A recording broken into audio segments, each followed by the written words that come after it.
예레미야 47장 1절서부터 48장 10절입니다. 바로가 가사를 치기 전에 블레셋 사람에 대하여 선지자 예레미야에게 임한 여호와의 말씀이라. 여호와께서 이와 같이 말씀하시되, 보라, 물이 북쪽에서 일어나 물결치는 시내를 이루어 그 땅과 그 중에 있는 모든 것과 그 성읍과 거기에 사는 자들을 휩쓸리니 사람들이 부르짖으며 그 땅 모든 주민이 울부짖으리라. 군마의 발굽 소리와 달리는 병거 바퀴가 진동하는 소리 때문에 아버지의 손맥이 풀려서 자기의 자녀를 돌보지 못하리니, 이는 블레셋 사람을 유린하시며 두로와 시돈에 남아있는 바 도와줄 자를 다 끊어버리시는 날이 올 것임이라. 여호와께서 갑돌섬에 남아있는 블레셋 사람을 유린하시리라. 가사는 대머리가 되었고 아스글론과 그들에게 남아있는 평지가 잠잠하게 되었나니 내가 내 몸 베기를 어느 때까지 하겠느냐. 오호라, 여호와의 칼이여, 내가 언제까지 쉬지 않겠느냐. 내 칼집에 들어가서 가만히 쉴지어다. 여호와께서 이를 명령하셨은즉 어떻게 잠잠하며 쉬겠느냐. 아스글론과 해변을 치려하여 그가 정하셨느니라 하니라. 모압에 관한 것이라. 만군의 여호와 이스라엘의 하나님께서 이와 같이 말씀하시되, 오라, 느보여, 그가 유린당하였도다. 기랴다임이 수치를 당하여 점령되었고 미스갑이 수치를 당하여 파괴되었으니 모압의 찬송소리가 없어졌도다. 헤스본에서 무리가 그를 해하려고 악을 도모하고 이르기를 와서 그를 끊어서 나라를 이루지 못하게 하자 하는도다. 만맨이여, 너도 조용하게 되리니 칼이 너를 뒤쫓아가리라. 호로나임에서 부르짖는 소리여, 황폐와 큰 파멸이로다. 모압이 멸망을 당하여 그 어린이들의 부르짖음이 들리는도다. 그들이 루잇 언덕으로 올라가면서 울고 호로나임 내리막길에서 파멸의 고통스런 울부짖음을 듣는도다. 도망하여 내 생명을 구원하여 광야의 노간주 나무같이 될지어다. 내가 내 업적과 보물을 의뢰함으로 너도 정복을 당할 것이요, 그 모수는 그의 제사장들과 고관들과 함께 포로되어 갈 것이라. 파멸하는 자가 각 성읍에 이를 것인즉 한 성읍도 면하지 못할 것이며, 골짜기가 멸망하였으며 평지는 파멸되어 여호와의 말씀과 같으리로다. 모압의 날개를 주어 나라 피하게 하라. 그 성읍들이 황폐하여 거기에 사는 자가 없으리로다. 여호와의 일을 게을리하는 자는 저주를 받을 것이요, 자기 칼을 금하여 피를 흘리지 아니하는 자도 저주를 받을 것이로다. 47장과 48장 말씀 저희가 나누었습니다.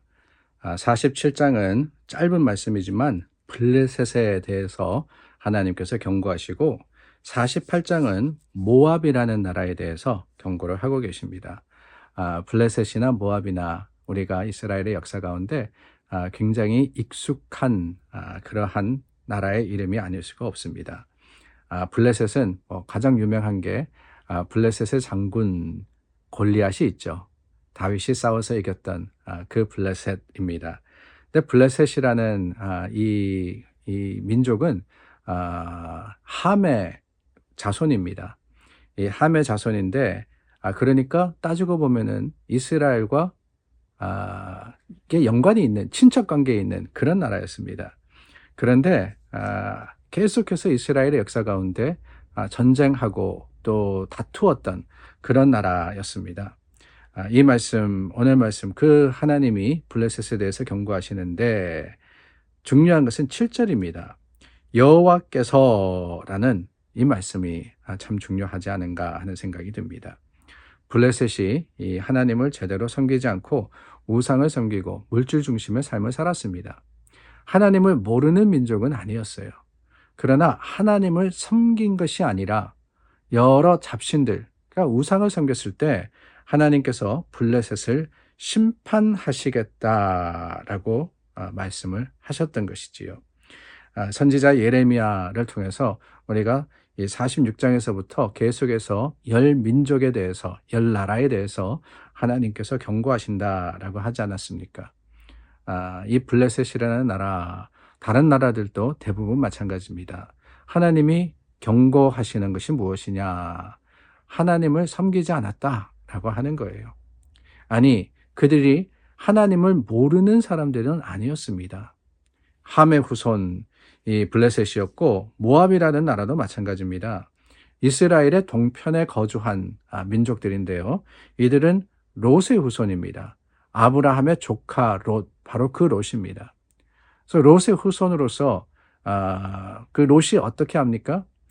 이 아브라함과 헤어질 때 자신이 보기에 비옥한 땅, 그 땅을 먼저 차지해서 가게 되죠.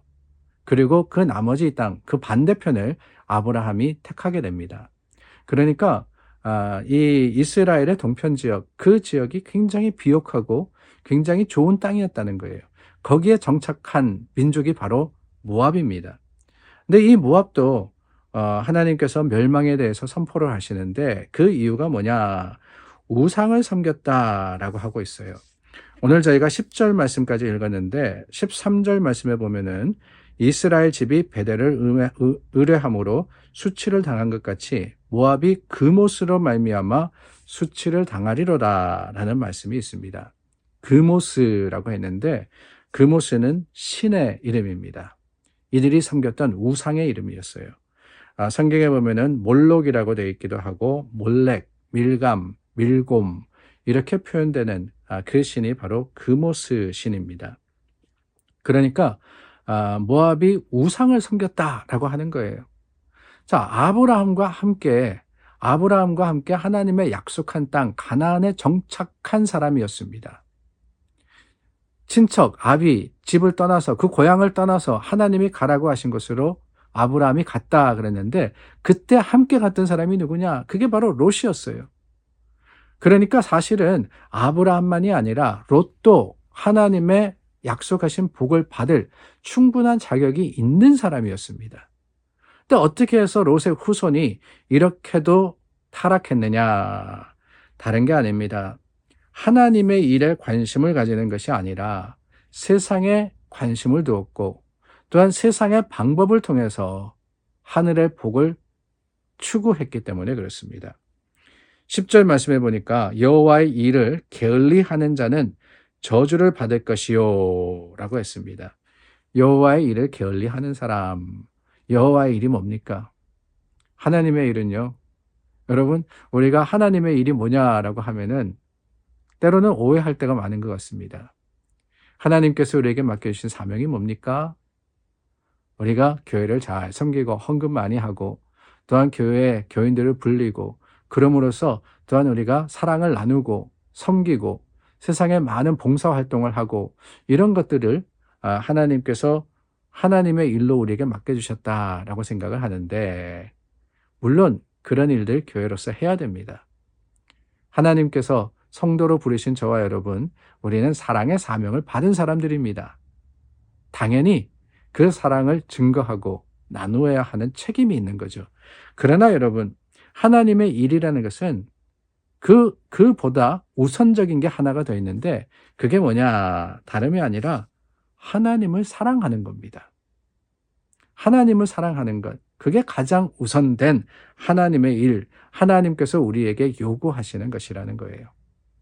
그래서 예수님께서 새 계명을 주시지 않았습니까? 새 계명이라는 것은 여러분 이전에는 없던 계명이 아닙니다. 난데없이 예수님께서 이제 이렇게 해라라고 하신 것이 아니라 모든 계명을 하나님이 주신 그 말씀, 십계명이라고 우리가 이야기하죠. 모세를 통해서 이스라엘 백성 하나님의 사람들에게 지키라고 하신 말씀을 예수님께서 요약하신 거예요. 그것을 새 계명이라고 부르는데 New Commandment라고 부르는데요. 그 New Commandment의 첫 번째는 하나님을 사랑하는 겁니다. 그리고 나서 이웃을 사랑하라라고 하셨어요. 근데 우리는 흔히 어떻게 하느냐? 이웃 사랑에는 애쓰고 힘씁니다.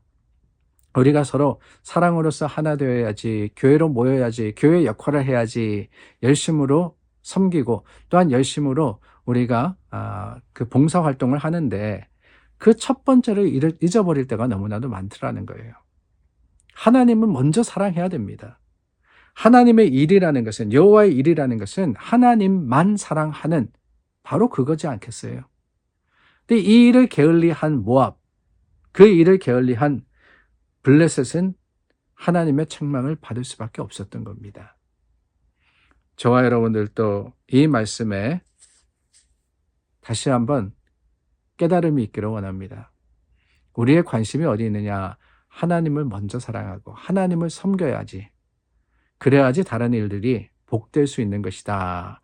라는 그 사실 가운데 오늘 주님을 향하고 주님을 더욱더 믿음으로 섬기는 하나님의 백성들이 될 수 있기를 바랍니다. 기도하겠습니다. 참 좋으신 하나님, 하나님의 일을 열심히 하기를 원합니다. 그저 섬김과 봉사의 일이 아니라 하나님을 먼저 사랑하고 하나님을 예배하기를 원합니다. 예배자가 되게 하여 주시옵소서. 예수님의 이름으로 기도드립니다. 아멘. 오늘도 새로운 하루를 시작했습니다. 믿음으로 승리하시는 여러분들 되시기를 주님의 이름으로 축원합니다.